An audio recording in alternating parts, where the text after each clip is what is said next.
حضور فرماتے ہیں جس نے نماز پنجگانہ کو قائم نہیں کیا اس کا کوئی بھی عمل قابل قبول نہیں ہے۔ ایک دو بدلے سوال لگا، سبحان اللہ، توجہ کریں، پھر دوہراتا ہوں۔ حضور علیہ الصلوۃ والسلام نے فرمایا جو شخص نماز پنجگانہ کو قائم نہ کرے اس کا کوئی بھی عمل قابل قبول نہیں۔ سبحان اللہ۔ اور ایک حدیث پاک اور بھی سنا، حضور سرور کائنات صلی اللہ علیہ وسلم نے فرمایا مومن اور کافر کے درمیان صرف فرق ہے تو نماز کا۔ سبحان اللہ۔ پھر دوہرا دیتا ہوں، ناراض نہیں ہوگی؟ حضور فرماتے ہیں مومن اور کافر کے درمیان اگر فرق ہے تو صرف نماز کا۔ حضرت عمر کی بات بھی سنا دو، حضرت فاروق اعظم جس کا نام ہی فاروق ہے، حق و باطل میں فرق پیدا کرنے والا، وہ فاروق جس کے ایمان لانے پر فرشتے بھی سلام بھیجے، وہ فاروق جو سراسر سریعان اعلان کر دے ہے کوئی بچے یتیم کروانے والا اور بیویاں بیوہ کروانے والا ہے تو کہ میدان میں عمر کے سامنے آئے، آج اذان بھی سریعان دی جائے گی، نماز بھی شیرے کعبہ میں پڑھی جائے گی، اگر کسی میں ہمت ہے تو آئے روک کے دکھائے آج عمر خطاب کا بیٹا اسلام لے آیا ہے۔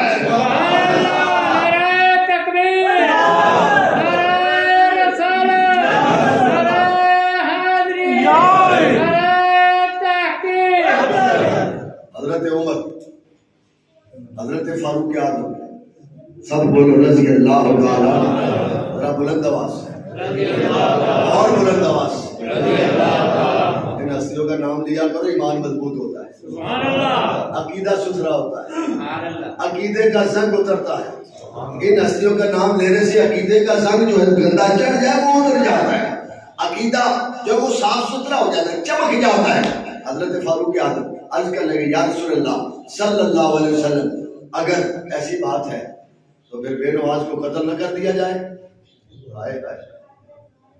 ذرا غور کر، حضرت عمر کی ایمان کی طاقت تو دیکھ، حضور کے حضرت فاروق اعظم کے ایمان کا کمال تو دیکھ۔ یا رسول اللہ اگر ایسی بات ہے کہ مومن اور کافر کے درمیان نماز کا ہی فرق ہے تو پھر بے نماز کو قتل نہ کر دیا جائے؟ یہ رائے کون دے رہا ہے؟ فاروق اعظم، حق و باطل میں فرق کرنے والا، حق و باطل میں فرق کرنے والا، اور قربان جائے میرے رسول رحمت للعالمین بن کے آئے ہیں، میرے رسول پاک رحمت للعالمین بن کے آئے۔ میرے رسول پاک صلی اللہ علیہ وآلہ وسلم نے فرمایا عمر نہیں، اس بات کی اجازت نہیں۔ یا رسول اللہ کیوں؟ قربان جائے میرے نبی نبوت کی نگاہ سے دیکھ رہے تھے، میرے نبی نے فرمایا عمر اگر بے نماز کو قتل کر دیا جائے تو معاملہ تو ختم ہو گیا۔ کیا پتا وہ 10 سال بعد، 20 سال بعد، جوانی کے بعد، بڑھاپے کے آخری دنوں میں توبہ کر کے نمازی بن جائے تو میرا امتی جنت میں جانے کے قابل ہو جائے۔ دیکھ میرے نبی کی رحمت ہے،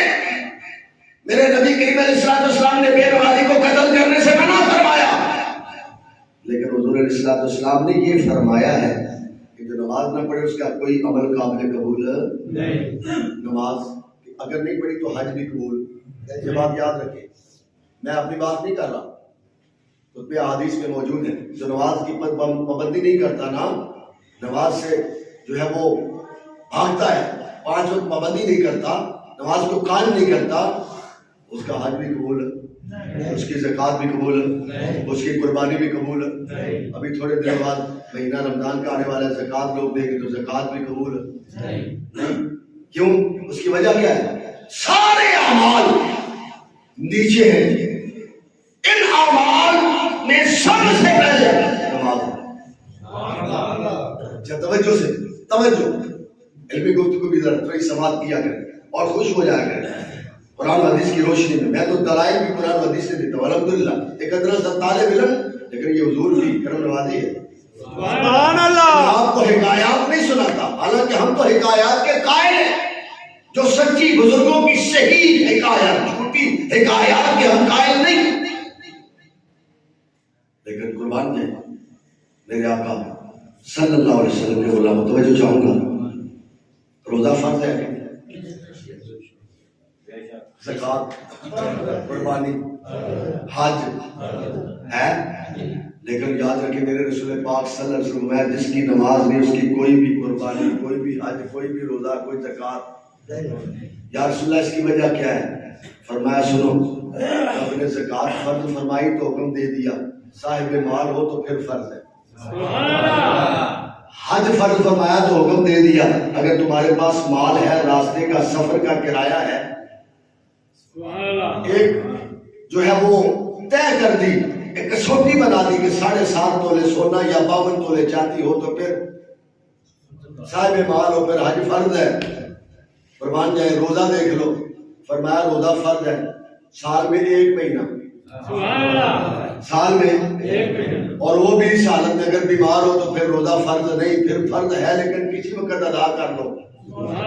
پوری کائنات میں کوئی مولوی کوئی محدث کوئی مفسر میں ادنا سا طالب علم کوئی بتا سکتا ہے کہ کسی آیت میں یا حدیث پاک میں آیا ہو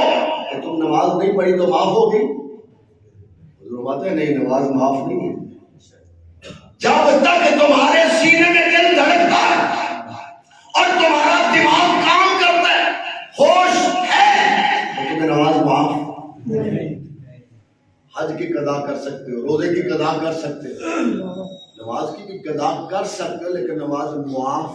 نہیں وہ اس حالت میں بیمار ہو سفر میں ہو تو پھر نماز قضا ہوگی تو ادا کر لو لیکن مسلسل آپ نماز چھوڑ سکتے میرے رسول پاک صلی اللہ علیہ وآلہ وسلم نے ارشاد فرمایا سنو جب تک تمہارے جسم میں ہوش موجود ہے کھڑے ہو سکتے ہو کھڑے ہو کے پڑھ سکتے ہو تو کھڑے ہو کے پڑھو لیٹ کے پڑھ سکتے ہو لیٹ کے پڑھو بیٹھ کے پڑھو اشاروں سے پڑھ لو کہ تم ہاتھ نہیں لا سکتے لیکن نماز تمہیں معاف آپ خود فیصلہ کریں نماز سب سے بڑی عبادت ہے یہ دوسری عبادتیں بڑی ہیں قربانی سال میں 1 مرتبہ روزہ سال میں 1 مرتبہ زکات بھی سال میں 1 مرتبہ حج بھی سال میں نماز دن میں 5 افتخار صاحب زندہ باد نماز دن میں میرے رسول پاک صلی اللہ علیہ وآلہ وسلم نے ارشاد فرمایا جس نے 5 نمازیں 5 جماعت ادا کر لی اس نے دین کے ستون کو قائم رکھا ہے اس نے دین کے ستون کو قائم رکھا اور یاد رکھنا یہ ستون دین کا جو ہے نماز اس پہ ساری عمارت قائم ہے دین کی یہ 2 ستون بنے آپ میں سے سمجھدار بھائی بیٹھے ہیں سارے تجربہ کار بھی بیٹھے ہیں مستری حضرات بھی بیٹھے ہیں بتائیں اگر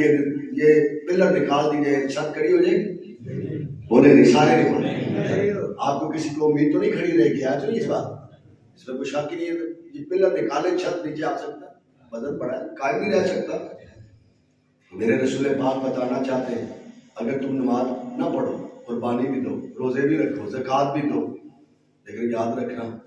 تمہارے جو دین کی چھت ہے نا وہ قائم نہیں رہے گی کیونکہ نماز دین کا ستون ہے جس نے نماز کو اپنا لیا اس نے سارے دین کو قائم کر